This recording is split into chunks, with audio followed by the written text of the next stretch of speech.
Viewers మనం ఫైనల్గా wait చేస్తున్న ప్లేస్కి వచ్చేసినాం. ఇదే మన ఉక్కు స్తంభం. ఇక్కడనే భక్త ప్రహ్లాదుని కాపాడి హిరణ్యకశపుని వధించిన స్థలము.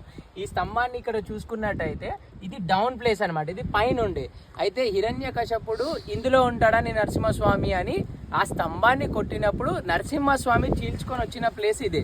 ఇక్కడ భక్త ప్రహ్లాదుని కాపాడాడు. ఇక్కడ పాదాలు ఉన్నాయి. ఇక్కడ చాలా హైట్ లో ఉంది ఫ్రెండ్స్. గాలి కూడా మనకి తోచేస్తుంది ఇక్కడ. వివర్స్ మనం ఫైనల్గా వెయిట్ చేస్తున్న ప్లేస్కి వచ్చేసినాం. ఇదే మన ఉక్కు స్తంభం. ఇక్కడనే భక్త ప్రహ్లాదుని కాపాడి హిరణ్యకశపుని వధించిన స్థలము. ఈ స్తంభాన్ని ఇక్కడ చూసుకున్నట్టయితే ఇది డౌన్ ప్లేస్ అనమాట. ఇది పైన ఉండే అయితే హిరణ్యకశపుడు ఇందులో ఉంటాడని నరసింహస్వామి అని ఆ స్తంభాన్ని కొట్టినప్పుడు నరసింహస్వామి చీల్చుకొని వచ్చిన ప్లేస్ ఇదే. ఇక్కడ భక్త ప్రహ్లాదుని కాపాడాడు. ఇక్కడ పాదాలు ఉన్నాయి. ఇక్కడ చాలా హైట్ లో ఉంది ఫ్రెండ్స్. గాలి